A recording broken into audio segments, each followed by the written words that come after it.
Students, today we'll start with the other colligative property that is known as elevation in boiling point. तो क्या होगा देखो इसमें, जैसे कल हमने डिस्कस किया था relative lowering in vapour pressure, तो उसमें क्या हो रहा था देखो डेफिनेशन में ही था कि लोअरिंग मीन्स कम होना, वेपर प्रेशर का कम होना। कब? जब नॉन वोलेटाइल सोल्यूट को ऐड किया था। तो एक चीज़ तो कॉमन रहेगी, हमेशा कोलिगेटिव प्रॉपर्टीज़ की वैल्यू को मेज़र करने के लिए आपको उसमें नॉन वोलेटाइल सोल्यूट को ऐड करना पड़ेगा। ऐसे ही एलिवेशन का मतलब क्या होता है? इंक्रीज़ होना। बॉइलिंग पॉइंट पता ही है आपको। So increase in boiling point when non volatile solute is added, it is known as elevation in boiling point. Definition को क्रैम करने की ज़रूरत नहीं है, आप खुद बना सकते हो कि जब भी आप नॉन वोलेटाइल सोल्यूट ऐड करोगे बॉइलिंग पॉइंट कुछ बढ़ेगा, उस प्रोसेस को बोलते हैं elevation in boiling point. Now सबसे पहला कंसेप्ट तो ये इंक्रीज़ होता ही क्यों है, सबसे बड़ी बात कि एलिवेशन क्यों आती है बॉइलिंग पॉइंट के अंदर, तो समझ लेते हैं। जैसे कल किया था relative lowering in vapour pressure का विद एग्जांपल, यहाँ कर लेते हैं। अब यहाँ ये करने से पहले सबसे इम्पोर्टेंट चीज़ आपको डेफिनेशन आनी चाहिए बॉइलिंग पॉइंट की। बॉइलिंग पॉइंट की डेफिनेशन क्या है? कुछ बच्चे बोलते हैं कि वो पॉइंट जहाँ पर जा कर के लिक्विड बॉईल होना शुरू हो गया उसको बोलते हैं बॉइलिंग पॉइंट।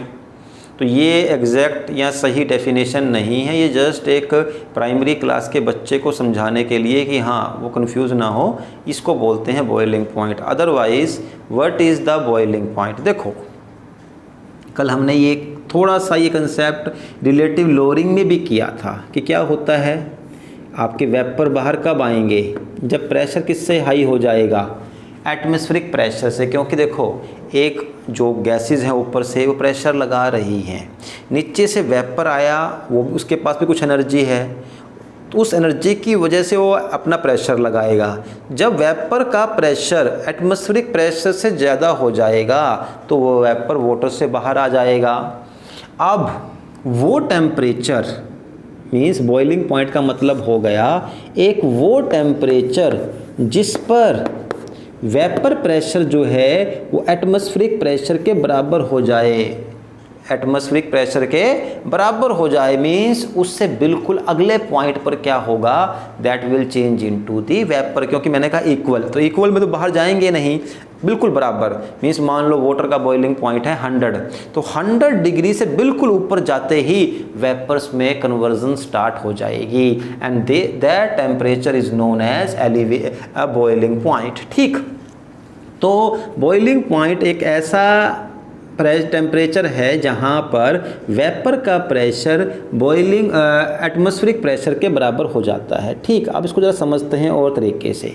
अब आपने मान लो इसमें नॉन वोलेटाइल सोल्यूट को ऐड कर दिया। ठीक, तो सिंपल सी बात वही आ गई, नॉन वोलेटाइल सोल्यूट ऐड करने से क्या हो जाएगा? वेपर कम। कल की पहली प्रॉपर्टी यही थी ना कि नॉन वोलेटाइल सोल्यूट को ऐड करने से वेपर प्रेशर क्या हो जाता है? कम। Relative lowering in vapour pressure. अब जब वेपर प्रेशर कम हो गया यानी कि पार्टिकल्स वाटर के वेपर्स की एनर्जी कम हो गई, इसको बढ़ाने के लिए ताकि इसका प्रेशर एटमॉस्फेयर के बराबर हो जाए आपको और हीट देनी पड़ेगी। तो अब बॉइलिंग पॉइंट बढ़ जाएगा, मीन्स वो पॉइंट बढ़ जाएगा टेम्परेचर का जहाँ पर वेपर का प्रेशर एटमॉस्फेरिक प्रेशर के बराबर हो जाए। क्योंकि एटमॉस्फेरिक प्रेशर नहीं बढ़ा, बढ़ा क्या है? बढ़ा है आपका कम क्या हुआ है? Vapour pressure. क्योंकि आपने नॉन वोलेटाइल सोल्यूट ऐड कर दिया, सरफेस एरिया कम हो गया, वेपर को निकलना मुश्किल हो गया। तो अब वेपर को बाहर निकलने के लिए हाई एनर्जी की ज़रूरत है, जो कहाँ से मिलेगी? टेम्परेचर से। इसी वजह से आपका बॉइलिंग पॉइंट बढ़ जाता है। तो अगर पूछते हैं कि why the boiling point increases upon decrease upon addition of non volatile solute, because the surface area decreases and vapour pressure also decreases. Surface area और वेपर प्रेशर के डिक्रीज होने की वजह से ये आपकी बॉइलिंग पॉइंट में इंक्रीज आता है। ठीक, तो ये बात तो समझ आती है कि why the boiling point increases. अब इसके बाद चलो मैं क्वेश्चन ही पहले पूछ लेता हूँ कंसेप्चुअल, उसके बाद चलते हैं न्यूमेरिकल्स के ऊपर। तो जैसे कि अगर आपको कोई दाल को कुक करना है, ठीक है, ओपन वेसल में, कुकर में नहीं करना है, ओपन वेसल में। अब उसमें एक में आपने सॉल्ट को ऐड किया हुआ है और एक दाल में सॉल्ट नहीं है, तो किस जगह पर आपके जो वो पल्स है या दाल है वो जल्दी बॉईल होगी, विद सॉल्ट और विदाउट सॉल्ट? ठीक है, सोचो ज़रा आप, फिर करते हैं अभी। अब देखो क्या होता है, जिसमें आप सॉल्ट को ऐड करोगे वो पल्स या वो दाल जल्दी बॉईल हो जाएगी। वो क्यों? उसका रीज़न ये है कि जैसे ये मान लो इसमें आपने सॉल्ट को ऐड नहीं किया, ठीक है, दोनों में देखो लिक्विड भी बराबर है, वाटर का अमाउंट भी बराबर है और पल्स दाल का अमाउंट भी बराबर है, दोनों में कोई डिफरेंस नहीं है, सब कुछ कांस्टेंट है। फ़र्क क्या है, एक में सॉल्ट है एक में सॉल्ट नहीं है। तो सॉल्ट के ऐड होने से क्या हुआ, अगर यहाँ पर बॉइलिंग पॉइंट आप मान लेते हैं, चलो यहाँ 100 डिग्री सेल्सियस पहले भी था, ठीक है, विद पल्स, लेकिन आपने इसमें क्या ऐड कर दिया, अब सॉल्ट के ऐड होने से अगर ये बॉइलिंग पॉइंट 102 डिग्री सेल्सियस हो गया तो क्या हुआ, देखो ये यहाँ एक पॉइंट जो बहुत अच्छा याद करने वाला या समझने वाला, वो ये कि आप किसी भी लिक्विड का टेम्परेचर उसके बॉइलिंग पॉइंट से ज़्यादा इंक्रीज़ नहीं कर सकते। इट मीन्स वाटर का बॉइलिंग पॉइंट कितना है, 100 डिग्री सेल्सियस, प्योर वाटर का जिसमें कोई ऐड नहीं किया हुआ है। आप इसको जितना मर्जी गर्म कर लो, कितना मर्जी गर्म करो, ये 100 डिग्री से ऊपर गर्म नहीं होगा, क्योंकि जैसे ही 100 से ऊपर जाएगा इसके क्या बन जाएंगे, वेपर्स, एनर्जी लूज, टेम्परेचर भी वहीं का वहीं मेंटेन रहेगा। आप किसी भी चीज़ को उसके बॉइलिंग पॉइंट से ज़्यादा हीट नहीं कर सकते। तो यहाँ तो बॉइलिंग पॉइंट था 100 डिग्री, तो जो यहाँ दाल है जो उबल रही है उसे कितनी हीट मिल रही है, इक्विवेलेंट टू 100 डिग्री सेल्सियस। लेकिन जब आपने इसमें सॉल्ट ऐड कर दिया तो अब बॉइलिंग पॉइंट कितना हो गया, 102 डिग्री सेल्सियस। अब इसका मतलब जो यहाँ पल्स पड़ी हुई है, जो दाल पड़ी हुई है, वो किस टेम्परेचर को, मतलब किस टेम्परेचर पर उबल रही है, 102 डिग्री पर। तो देखो भाई 100 डिग्री पर जल्दी दाल बनेगी या 102 डिग्री पे बनेगी, इस पे बनेगी, क्योंकि एलिवेशन इन बॉइलिंग पॉइंट हो गया है। जितना बॉइलिंग पॉइंट बढ़ेगा उतना ज़्यादा पल्स उबलेगी। इसीलिए हम प्रेशर कुकर का यूज़ करते हैं। देखो नाम में ही है प्रेशर कुकर, एक ऐसा डिवाइस या कुकर बोल लो चलो आप, जिसके अंदर प्रेशर बहुत ज़्यादा होता है। क्योंकि देखो उसमें क्या है, एटमॉस्फेरिक प्रेशर नहीं है, वहाँ प्रेशर बढ़ जाता है। इसीलिए कुकर के अंदर जो बॉइलिंग होती है, बॉइलिंग पॉइंट वो कई गुना बढ़ जाता है। इसीलिए जो चीज़ आपकी ओपन में 20 मिनट में उबलेगी, कुकर में वो मुश्किल से 4 मिनट लेगी, क्योंकि वहाँ पर बॉइलिंग पॉइंट मीन्स जो हीट मिल रही है उस फूड को कुक होने के लिए वो 100 नहीं 150 170 डिग्री तक हो सकती है। तो बहुत ज़्यादा हीट की वजह से वो जल्दी बॉईल हो जाता है कुकर के अंदर। तो ये क्वेश्चन भी आ सकता है, why the food cook easily in the और early in the pressure cooker, there you will write due to the high pressure, due to the high pressure boiling point increases, that's why the food cooks easily in the pressure cooker. ठीक, ये question ऐसे हैं जो expected से हैं, आ सकते हैं, general knowledge वाले क्वेश्चन ही हैं। वैसे केमिस्ट्री कम है एंड जनरल नॉलेज फालतू है इसमें। अच्छा, अब आते हैं इसके सबसे मेन न्यूमेरिकल पोर्शन के ऊपर। सबसे पहले formula, delta T B is directly proportional to molality, ये इसका फॉर्मूला है। फिर इसको इक्वल करेंगे तो delta T B is equal to K B into molality, ये इसका कंप्लीट फॉर्मूला हो गया। अब इससे क्या पता चलता है कि जैसे जैसे मोलैलिटी बढ़ेगी, मोलैलिटी बढ़ने का मतलब है सोल्यूट का अमाउंट बढ़ेगा, वैसे वैसे एलिवेशन इन बॉइलिंग पॉइंट भी बढ़ती चली जाएगी। Very obvious. Now what is KB? KB is known as ebullioscopic, EUBILIOSC, ebullioscopic constant. अब ये इब्रोस्कोपिक कांस्टेंट को अगर डिफ़ाइन करना हो, मैंने लास्ट वीडियो में भी डिस्कस किया था कि कितना आसान होता है कांस्टेंट्स को डिफ़ाइन करना। देखो, इसको अगर डिफ़ाइन करना है तो इसको आप मान लो 1। अगर मोलैलिटी 1 हो गई तो ख़त्म, 1 का मतलब तो हम नहीं मानते, ख़त्म हो गई।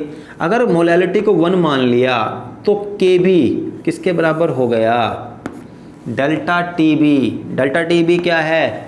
Elevation in boiling point. So ebullioscopic constant may be defined as elevation in boiling point when molality is 1। ये इसकी डेफिनेशन है और बड़ा आसान होता है कांस्टेंट्स को डिफाइन करना। आप किसी चीज़ को यूनिटी ले लो, बड़े आराम से कांस्टेंट की डेफिनेशन आ जाती है। So ebullioscopic constant is defined as the elevation in boiling point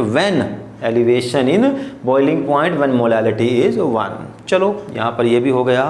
अब कुछ पहले इस कैसे यूज़ करना है फॉर्मूले को और इसमें क्या क्या आप जर्नल मिस्टेक्स कर सकते हो, पहले वो डिस्कस कर लेते हैं। क्वेश्चन को सोल्व करना कोई इतना मुश्किल नहीं रहेगा अगर आप स्मॉल पॉइंट्स को पहले डिस्कस कर लेते हैं और समझ लेते हैं। तो देखो, ये फॉर्मूला है। अब इसमें ये दिया होगा आपको Kb, ठीक। मोलैलिटी कैसे निकाल लोगे? ये देखो जर्नल सी टर्म है, मतलब बहुत ही इंट्रोडक्टरी पॉइंट है। +1 में कर चुके हैं, +2 में भी करवा चुका हूँ और इस चैप्टर में पहले भी हो चुका है। Molality is number of mole of solute dissolved in kg of solvent. आपको सोलवेंट भी दिया होगा, आपको सोल्यूट भी दिया होगा, उसका अमाउंट भी दिया होगा, ठीक। तो मोलैलिटी वहाँ से निकाल लोगे। Kb की वैल्यू पक्का दी होगी। अब ये डेल्टा Tb एक्चुअल में है क्या, मतलब आप पूरा डीपली समझो इसको। जैसे मान लो एक न्यूमेरिकल है। न्यूमेरिकल क्या बोलता है कि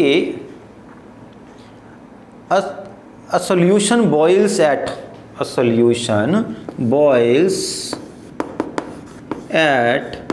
102 degree Celsius when 10 gram of any non volatile solute. अब 10 ग्राम ऑफ एनी, कोई भी कहा है उसने, 10 gram of non volatile solute is added in 360 gram of water, ठीक है। और Kb की जो वैल्यू वो दी हुई है 1.86, ठीक। अब देखो, जब इसने अब पूछेगा क्या यहाँ पर, इसमें पूछेगा वो what is the molar mass of solute. Molar mass of solute, वो कहेगा इसकी वैल्यू निकालनी है आपको। मोलर मास ऑफ सोल्यूट निकालना है, क्योंकि इसने कहा कि सोल्यूट कोई भी है। अब ये तो कहा नहीं कि वो यूरिया है, ग्लूकोज है, तो जो सोल्यूट है उसका मोलर मास निकालना होगा। पता ही नहीं हमें कौन सा है, तो अब वो इस न्यूमेरिकल से आएगा। अब यहाँ इस टाइप के क्वेश्चन को कैसे सोल्व करना है, देखो ध्यान दो एक बार। तो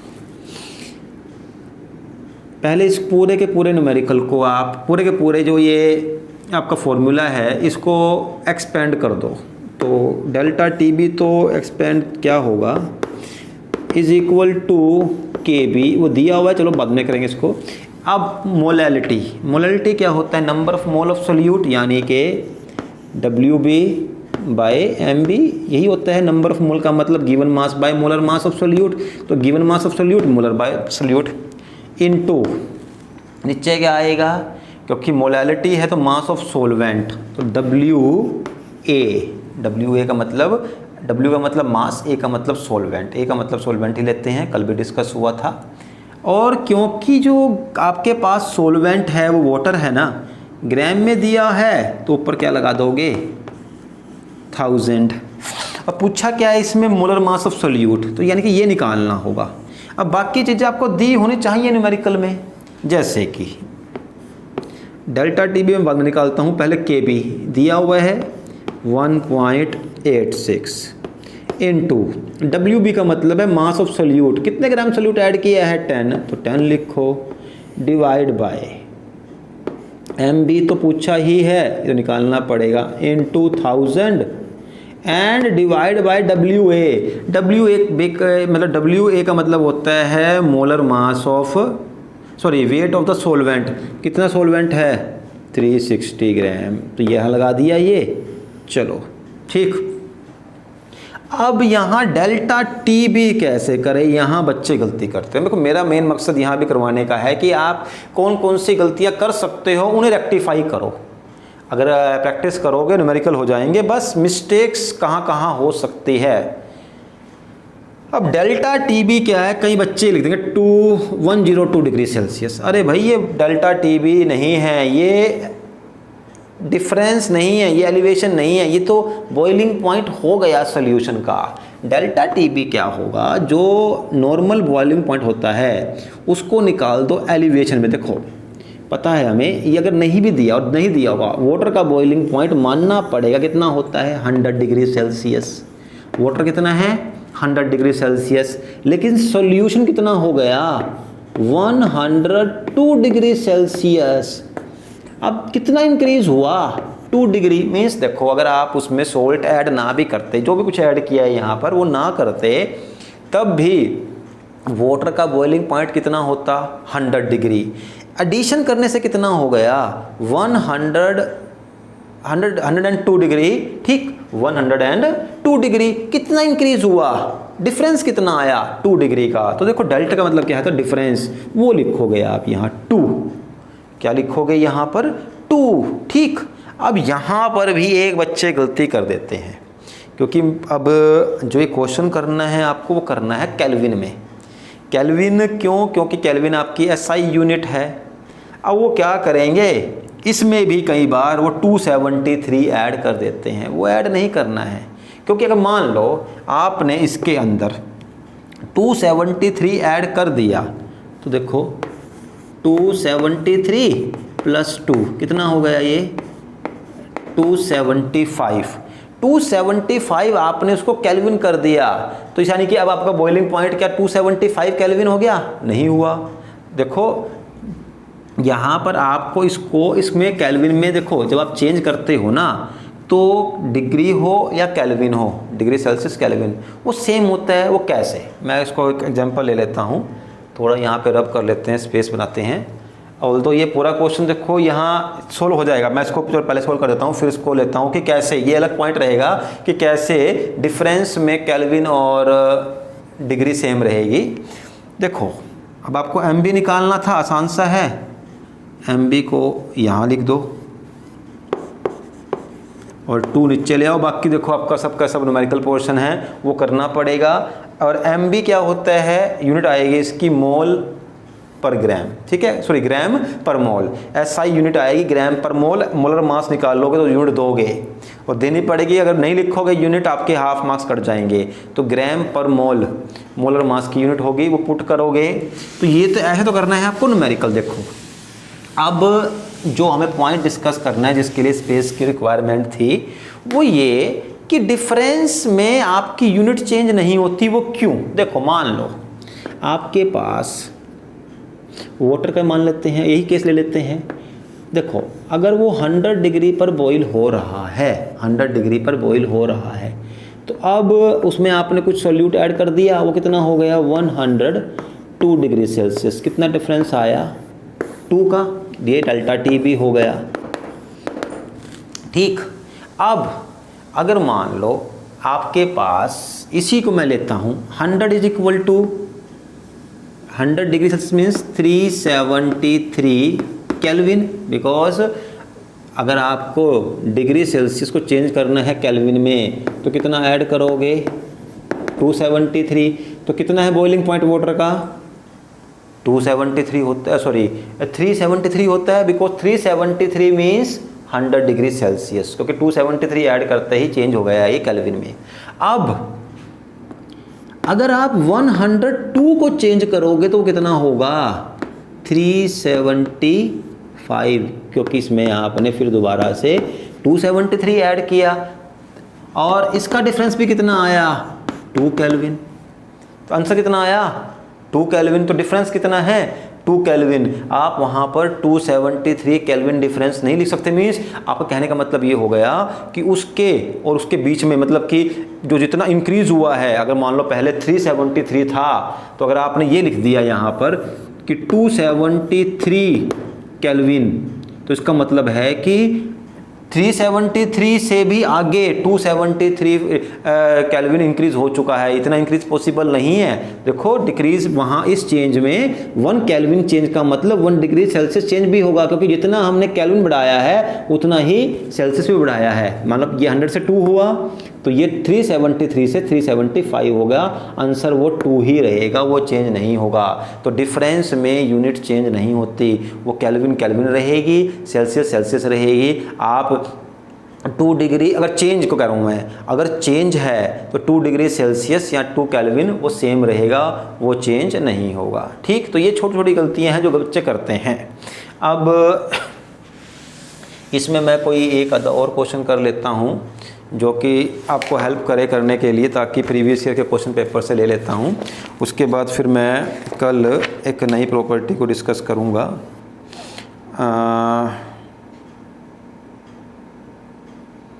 क्या पूछा है के बी, हाँ ठीक है, ये क्वेश्चन कर लेता हूँ बस मैं। बाकी आप देखो ट्राई करोगे ना, आपके मैक्सिमम क्वेश्चंस हो जाएंगे। वो क्वेश्चंस जिसमें ना लिखा हो एसोसिएशन डिसोसिएशन या इलेक्ट्रोलाइट, वो मत करना अभी। या जिसमें फॉर्मूले में ये लिखा हो, जिसके फॉर्मूले में लिखा हो delta T B is equal to I into K B into molality, कहीं पर भी आई वर्ड आ जाए या अल्फा वर्ड आ जाए, वो मत करना। वो वॉन्ट ऑफ फैक्टर से लिंक होंगे, वो मैं इन सबको करवाने के बाद अलग से करवाऊंगा। वॉन्ट ऑफ फैक्टर वाले क्वेश्चन अलग ही करने हैं। अगर मैं अभी करवाऊंगा कन्फ्यूजन क्रिएट हो जाएगी। तो पहले सिंपल वाले, उसके बाद वॉन्ट ऑफ फैक्टर। तो अभी सिंपल क्वेश्चन कर लेते हैं। आप अभी वही करना जिसमें वॉन्ट ऑफ फैक्टर का यूज़ या आई का या अल्फा का यूज़ नहीं है, या नहीं लिखा है न्यूमेरिकल में डिसोसिएशन एसोसिएशन वगैरह। तो क्वेश्चन ये है, when 1.5 gram of non volatile solute. अब सोल्यूट कहा है कितने ग्राम, यानी कि सोल्यूट का मास WB। देखो W का मतलब होता है मास, कितने ग्राम है, B का मतलब सोल्यूट, WB कितना लिखा है यहाँ पर 1.5 ग्राम। तो देखो आपको आना चाहिए समझ चीज़ ये वाली, और वहाँ पे आप डायरेक्टली लिख दो WB is equal to 1.5 gram. Answer sheet में बिल्कुल सही जाएगा, कोई दिक्कत नहीं आएगी आपको। तो when 1.5 gram of non volatile solute was dissolved in, अब देखो जिसमें डिजोल्व किया है वो सोलवेंट होता है हमेशा, फिक्स बात। When dissolved in 90 gram of benzene, तो यानी कि बेंजीन का भी क्या दे दिया है, मास। कितने ग्राम में बेंजीन मास, कितने ग्राम बेंजीन लिया है, 90 ग्राम बेंजीन। मीन्स आपने 1.5 ग्राम सोल्यूट को 90 ग्राम बेंजीन में डिजोल्व कर दिया। एंड अब पता होना चाहिए आपको molar mass of benzene also, although requirement है नहीं है बट फिर भी, what is the molar mass of benzene, that is 78 ग्राम पर मोल। क्योंकि देखो बेंजीन का फार्मूला है C6H6, तो C6 का मतलब 12 × 6 + 6 78 फिक्स होता है यहाँ पर। अच्छा, when 1.5 gram of non-volatile solute was dissolved in 90 gram of benzene, the boiling point of benzene raises from, यहाँ देखो दे रहा है क्योंकि बेंजीन का boiling point हमें पता नहीं है तो उसे दिया है, it raised from 353.23 kelvin to, इतने से कितना हो गया 353, कम ही चेंज आया है, कितना आया है 353.93 केल्विन, इतना चेंज आया। अब देखो 353 कॉमन आ गया, 23 से 93 कितना डिफरेंस आया, 0.70 केल्विन, मीन्स 1 केल्विन से भी कम का चेंज आया। देखो ये अब ये क्या हो गया, डेल्टा टीबी दिया हुआ है, इसका मतलब देखो ऐसे निकालना डेल्टा टीबी दिया है कितना है 0.70। Calculate the molar mass of solute, आपको निकालना क्या है मोलर मास ऑफ सोल्यूट का मतलब MB, ये फाइंड करना है। और कब, जब आपको बेंजीन का जो KB है वो दिया है 2.52, तो KB की वैल्यू दी हुई है 2.52। ठीक, अब बहुत ही आसान, देखो मुश्किल नहीं रहा ये क्वेश्चन, आपको सब कुछ दिया है। अगर आपको थोड़ा सा भी न्यूमेरिकल की नॉलेज है इस वाले की, बड़े आराम से होगा। 5-4 न्यूमेरिकल की प्रैक्टिस कर लोगे फिर तो अपने आप ही हो जाएगा। कर लेते हैं। देखो डेल्टा, आप लिखो पहले फॉर्मूला। ये रूल रहना चाहिए कि आसान क्वेश्चन देख करके फटाफट मत करना। First rule is write the numerical, that is formula of numerical. लिख दिया, ये रहेगा। अब इसको एक्सपेंड करो। Delta T B is equal to K B into molality का मतलब W B by M B, given mass of solute by molar mass of solute into W A mass of solvent. Gram में है तो वो 1000 लगा दो, क्योंकि आपको जो बेंजीन ग्राम में ही दिया है, 1000 लगा दिया। डेल्टा टी बी दिया हुआ है, कितना है डेल्टा टी बी की वैल्यू 0.70, यहाँ पुट कर दो। के बी दिया हुआ है 2.52 इंटू डब्ल्यू बी का मतलब mass of solute 1.5 gram into 1000 divide by M B तो निकालना है, तो ये क्यों देगा, ये पूछा हुआ है। डब्ल्यू ए का मतलब सोलवेंट का मास, कितने ग्राम सोलवेंट है 90। आई डोंट थिंक कि अब इसको यहाँ से यहाँ पुट करके इसको यहाँ पुट कर दो, यहाँ पुट कर दो, कोई मुश्किल आएगी। और जो भी आंसर आएगा उसमें लिखोगे ग्राम पर मोल, क्योंकि वो उसकी एसआई यूनिट होगी। ठीक, तो इस तरीके से हमने आज second colligative property elevation in boiling point भी कर ली। तो कल हम एक और डिप्रेशन इन फ्रीजिंग पॉइंट और उसके बाद एक ऑस्मोटिक प्रेशर करेंगे। ठीक, तो वन वीडियो में वन प्रॉपर्टी डिस्कस करना बेटर रहेगा, क्योंकि न्यूमेरिकल वाला पोर्शन है, ज़्यादा डिस्कस करेंगे तो दोनों होच पोच हो जाएंगे। तो एक एक कर लेते हैं। तो बस ये मान लो कि इस वीक में आपकी कोलिगेटिव प्रॉपर्टी पोर्शन ख़त्म, and after in the next week will start with the other portion of chemistry.